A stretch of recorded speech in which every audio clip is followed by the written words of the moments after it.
இந்திய கம்யூனிஸ்ட் விவசாயிகள் தான் அதிகமாக இருக்காங்க. அவங்களுக்காக நீங்கள் என்ன வலியுறுத்தி என்ன மாதிரி? நேற்று கூட நாங்கள் விருதுநகரில் எங்கள் கட்சி சார்பில் நாங்கள் எல்லோரும் கலந்து கொண்டோம். எந்த விதமான சமரசத்துக்கும் இடமில்லாமல் அந்த கோரிக்கையில் நாங்கள் மிக உறுதியாக இருக்கிறோம். பயிர்க்கடன்கள் அனைத்தையும் ரத்து செய்ய வேண்டும். விவசாயிகள் நாட்டிற்கானவர்கள், மனிதகுலத்திற்கானவர்கள், ஒரு துண்டு நிலைத்து வைத்துக்கொண்டு இயற்கையோடு போராடுகிறவர்கள். அவர்களுக்கு எல்லாவித உதவியும் ஒரு அரசு செய்ய வேண்டும். உலகத்தின் பல்வேறு நாடுகளில், வளர்ந்த நாடுகளே விவசாயிகளின் பக்கம் இன்று எல்லா உதவிகளும் செய்கிறது. நம்மை போன்ற வளர்கிற நாடுகளில், வளர்முக நாடுகளில் விவசாயிகளுக்கு அருகில் நின்று அவர்கள் கோரிக்கைகளை நிறைவேற்ற வேண்டும். அவர்கள் கடன்களை ரத்து செய்ய வேண்டும். எந்த ஒரு விவசாயம் தனக்காக வாழ்வதில்லை, நாட்டிற்காக, உலகுக்காக தான் உற்பத்தி செய்கிறார்கள். எனவே கூடுதல் பொறுப்பெடுத்த அரசு உதவ வேண்டும். ஒன்றிய அரசு உரிய நிதிகளை தர வேண்டும். மாநில அரசும் இப்பொழுதுதான் அரசு பொறுப்பேற்றிருக்கிறது. படிப்படியாவது அந்த கடன்களை முழுதுமாக ரத்து செய்வதற்கு தமிழக அரசு வாக்குறுதி வழங்க வேண்டும் என்று நான் கேட்டுக்கொள்கிறேன். திமுக இடதுசாரி கட்சிகள் நாங்கள் தான் ஓட்ட அனுப்பிச்சு அப்படின்னு சொல்லுவாங்க. அதுக்கு இல்லை, அவங்க தன்னிச்சையாக முடிவெடுத்து தான் வந்தாங்க அப்படின்னு சொல்லி தான் வந்திருக்காங்க அப்படின்னு சொல்லி அவர் அந்த கருத்தை சொல்லியிருக்காங்க. அவங்க ரெண்டோடைய கருத்தையும் நீங்கள் எப்படி பார்க்குறீங்க? சரி, இது பல முறை சொல்லியாச்சு. சட்டசபையில் நேற்று பேசியிருக்கிறாங்க. எங்களை பொறுத்தவரை எங்களிடம் ஆதரவு கோரப்பட்டது, கடிதம் தரப்பட்டது.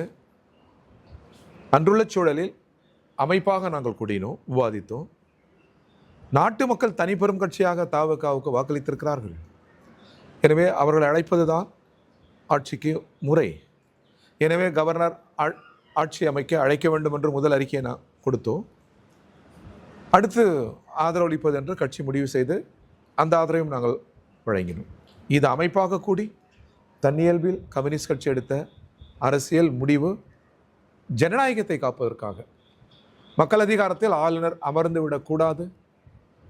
இவ்வளோ 1,72,00,000 மக்கள் வாக்களித்திருக்கிறார்கள், அதற்கு மதிப்பளிக்க வேண்டும் என்கிற நோக்கில் நாங்கள் வெளியிலிருந்து ஆதரவளிப்பதாக சொல்லிவிட்டோம். இதை எங்கள் தயவென்று எப்பொழுதும் நாங்கள் சொல்வதில்லை. அரசியலாக எடுத்த முடிவு. நாங்கள் அதுபோல் சிந்தனை எங்களுக்கு எப்பொழுதும் வரவில்லை. அரசியலாக நாங்கள் சிந்திக்கிறோம். மக்களாட்சியில் அதன் மாண்புகள் காக்கப்பட வேண்டும் என்பதற்காக எடுக்கப்பட்ட முடிவு. முந்தைய முதல்வர் மாண்புமிகு ஸ்டாலின் அவர்கள் சொன்னபோது கூட அது பிழை என்று நாங்கள் சொன்னோம். எங்கள் நிலையை பலமுறை நாங்கள் தெளிவுபடுத்தி விட்டோம். அரசியலாக இருக்கிறோம், அரசியலாக தான் சிந்திக்கிறோம். சட்டசபையில் உதயநிதி பொதுக்கூட்டங்கள் நடந்து பேசுன மாதிரி விஷயம் பேசுகிறாங்க அப்படின்னு சொல்லி ஒரு குற்றச்சாட்டை வெளியில் பேசுகிறாங்க. இதை பற்றி நீங்கள் சட்டமன்றத்தில் நாம் எல்லோரும் கற்றுக்கொள்ள வேண்டும். நமது முன்னோர்கள் நல்ல மரபுகளை, நல்ல அரசியல் பண்புக்கூறுகளை நமக்கு விட்டு சென்றிருக்கிறார்கள். அங்கிருந்து கற்க வேண்டும். பலர் சொல்வார்கள், ஜீவா, ராமமூர்த்தி, ராஜாஜி, அண்ணா, கலைஞர், எம்ஜிஆர், ஜெயலலிதா என்று பல மேதைகள், பல ஆளுமைகள், காமராஜர் என்ன பல ஆளுமைகள் விட்டிருந்த இடம் அது. கற்க வேண்டிய இடம் நிறைய இருக்கிறது. அங்கிருந்து இந்த தலைமுறை கற்றுக்கொள்ளும் என்று நாங்கள் நம்புகிறோம். சட்டமன்றத்தில் இருந்த எங்களை போன்றவர்களும் கற்றுக்கொள்கிறோம். நாட்டிலிருந்து, மக்களிடமிருந்து, சட்டசபை நிகழ்வுகளிலிருந்து ஒன்றிலிருந்து ஒன்று கற்றுக்கொள்வதுதான் ஜனநாயகத்தின் உயர் பண்பு கூறு. எனவே ஆளுங்கட்சியிடமிருந்து எதிர்கட்சியிடமிருந்து ஆளுங்கட்சியும் கற்றுக்கொள்ள வேண்டும். தோற்றவர்களை எளிதில் கடந்து செல்வதும் அவர்களை கீழாக பார்ப்பதும் மிக மிக தவறு. வெற்றியின் தோல்வியும் மிக இயல்பு. டாக்டர் அம்பேத்கர் சொல்வது போல், தோல்வி இல்லை என்றால் வெற்றி பொருள் இழந்துவிடும். எனவே நாணயத்தின் இருபக்கம் போல் ஜனநாயகத்தின் வெற்றியும் தோல்வியும். எனவே இன்று வெற்றி பெறுகிறவர்கள் நாளை தோல்வியடையக்கூடிய ஜனநாயகத்தில், இன்று தோல்வியடைந்தவர்கள் நாளை வெற்றி பெறக்கூடும் ஜனநாயகத்தில்.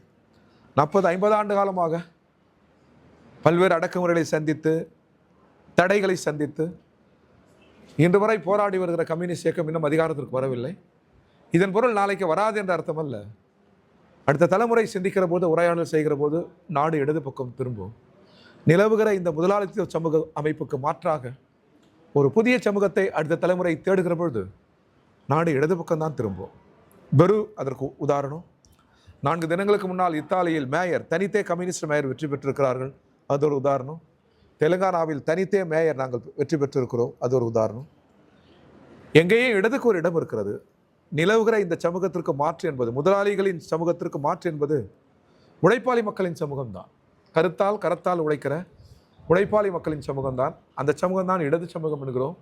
நாங்கள் சோசியலிஸ்ட் சமூகம் என்கிறோம். நாங்கள் நீண்ட நெடுங்காலமாக காத்திருக்கிறோம். காழ்ப்பும் இல்லை, கசப்பும் இல்லை, பழிவாங்கும் எண்ணமும் இல்லை.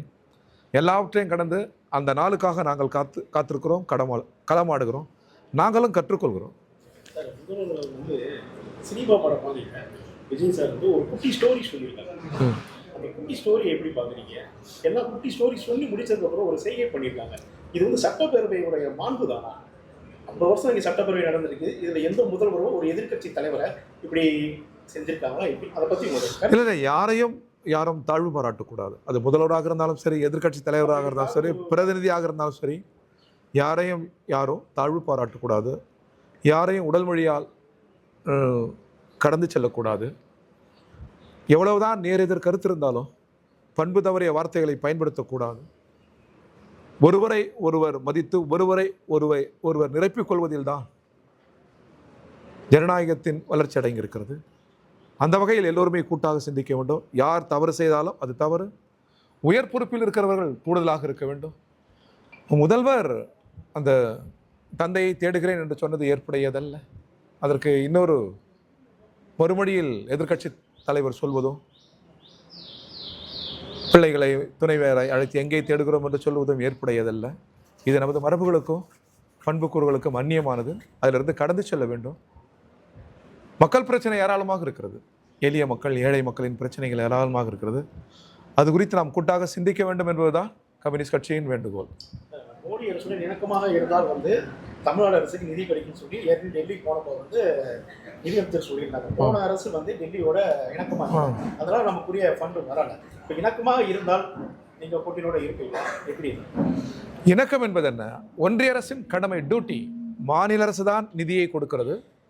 மாநில அரசுகள் தான் அதிகாரத்தை தருகிறது. கொடுப்பதற்கு நீங்கள் யார்? கொடுப்பதற்கு நீங்கள் எஜமானம் அல்ல. அதை கெஞ்சி பெறுவதற்கு மாநிலங்கள் வேலையாட்களும் அல்ல. கொடுக்க வேண்டும் என்பது சட்டம். சட்டத்தின்படி ஒன்றிய அரசு நடந்து கொள்ள வேண்டும். எனவே மாநில உரிமை இது. நிர்வாகத்தில் பிரதமருடன் உள்துறை அமைச்சருடன் ஒரு இசைவாக இருப்பது என்பது வேறு. நமது மாநிலத்தின் கொள்கைகளை விட்டுத் தருவது என்பது வேறு. எந்த நேரத்திலும் அதை விட்டுத்தரக்கூடாது. போராடி பெற வேண்டும். அத்தகைய போராட்டங்களுக்கு நாங்கள் உறுதுணையாக இருப்போம். ஓகே, இது முடிவு தான் இல்லை. அதாவது விவசாயிகள் ஏக்கர்ல நாற்று நட்டுறதுலேருந்து களை பிடிங்கி வச்சு வம்சாவளியாக அது வந்துக்கிட்டு தான் இருக்கு. பிரச்சனை இது முடிவு தான் என்ன முடிவு சார்? நீங்கள் என்னதான் சார், நீங்கள் பட்டாசு தொழிலாளர்களும் சரி, உங்களுக்கு முடிவு தான் என்ன? உங்களுடைய வாழ்வாதாரத்துக்கு வழிதான் என்ன? நீங்கள் என்னதான் அணை போட்டாலும் சரி, எவ்வளோ உறுதியான அணை கட்டினாலும் சரி, காவிரி அன்னை தமிழ் மண்ணை நோக்கி தான் வருவார். அது இயற்கை நியதி, அதான் இயற்கை. அதை திருப்பி இன்னொரு பக்கம் டெல்லி பக்கம் திருப்ப முடியாது. தமிழ்நாட்டை நோக்கி தான் வரணும், டெல்டா நோக்கி தான் வரணும். இல்லைன்னா காவேரி பொருள் இழந்துவிடும். ஒன்று, எந்த சூழலிலும் அணை கட்டக்கூடாது. நீர் பிடிப்பு பகுதி அவையெல்லாம் நீருக்காக இயங்குகிற மாநிலம் தமிழ்நாடு. எனவே நமது உரிமை நீர் சம்பந்தப்பட்டதல்ல, 2 மாநிலங்களின் உறவு சம்பந்தப்பட்டது, நாட்டின் ஒருமைப்பாடு ஒற்றுமை சம்பந்தப்பட்டது. எனவே கர்நாடக அரசு மிக நிதானத்தோடு நடந்து கொள்ள வேண்டும். நாம் நமது உரிமையை நம்ம கேட்கிறோம். நம்மை பொறுத்தவரை, எங்களை பொறுத்தவரை ஒரு விவாதம் நடக்கணும் நாடாளுமன்றத்தில். நதி நீரெல்லாம் ஒரு மாநிலத்துக்கு சொந்தமானதில்லை. எப்படி தேசிய நெடுஞ்சாலை, தமிழ்நாட்டிலிருந்து தேசிய நெடுஞ்சாலை பெரிதொரு மாநிலத்துக்கு சென்றால் அது ஒன்றிய அரசின் கட்டுப்பாடு. ரயில் ஒரு மாநிலத்திலிருந்து இன்னொரு மாநிலத்துக்கு சென்றால் அது ஒன்றிய அரசின் கட்டுப்பாடு. நதி ஒரு மாநிலத்திலிருந்து இன்னொரு மாநிலத்துக்கு சென்றால் அதையே நாடு தனதாக்கி கொள்ள வேண்டும். அந்த ஒரு காலம் எழணும். இருக்கிற இயற்கை செல்வங்கள், நதி நீர் எல்லாம் நாடு தனதாக்கி கொள்ள வேண்டும். கனிம வளங்கள், செல்வ வளங்கள் எல்லாம் இன்றைக்கு தனியாருக்கு சொந்தமாக இருக்குது. அதெல்லாம் இயற்கை, இவையெல்லாம் நாடு சொந்தமாக்கி கொள்ள வேண்டும். அது பற்றி ஒரு டிபேட் நாடாளுமன்றம் நடத்தணும். அது நீண்ட நெடுங்கால தொலைநோக்கு. பட்டாசு தொழிற்சாலையை பொறுத்தவரை அதற்கு கூடுதல் முன்னுரிமை அளிக்கணும். அந்த நவீனங்களுக்கு அரசு ஒத்துழைக்கணும். பட்டாசு தொழிலில் ஈடுபட்டிருக்கிற தொழிலாளர்களுக்கு கூடுதல் சிந்தனை தேவைப்படுகிறது. அரசின் கூடுதல் சிந்தனை தேவைப்படுகிறது. அவர்களை பாதுகாக்க வேண்டும். நீங்கள் ரொம்ப டெக்னாலஜி வளர்ந்துருக்குது சீனாவெல்லாம். ஆனால் சிவகாசி பொறுத்த வரைக்கும் தங்களது கைத்திறனில், சிந்தனை திறனிலேயே அவர்களோடு போட்டியிடக்கூடிய தேர்ச்சி பெற்றவர்கள் நமது சிவகாசி பட்டாசு தொழிலாளர்கள். அவர்களுக்கு இன்னும் நுட்பங்களை தந்து, இன்னும் ஊதிய உயர்வை தந்து, இன்னும் பாதுகாப்பை தந்தால் சீனாவையும் நம்மால் வெல்ல முடியும். அவ்வளவு திறன் படைத்தவர்கள் நம்முடையவர்கள். ஒரு சாதாரண தீக்குச்சி நம்மோடு போட்டியிட முடியாது. நமது சாதாரண அந்த பீடி சுருட்டுகிற அந்த கைகளில் பீடி சுருட்டுகிற அந்த திறனுக்கு நிகரில்லை. அந்த நுட்பங்களை கொண்டு அரிசியில் சித்திரம் வரைகிற அந்த அந்த பசும்பொன்னில் ஐம்பொன்னில் சித்திரம் வரைகிற திறன் உலகத்திலே எந்த தொழிலாளிக்கும் இல்லை, நம்மிடம் தான் இருக்கிறது. எனவே இதனெல்லாம் அரசு பின்புலமாக இருந்து உதவிகள் செய்ய வேண்டும், அந்த தொழிலை பாதுகாக்க வேண்டும், வளர்க்க வேண்டும் என்பதுதான் எங்கள் நிலை. ஓகே. கிளைகள் கொண்ட Annamalai institute of hotel management and hospital management படிப்பில் சேர்வதற்கான அட்மிஷன் நடைபெறுகிறது.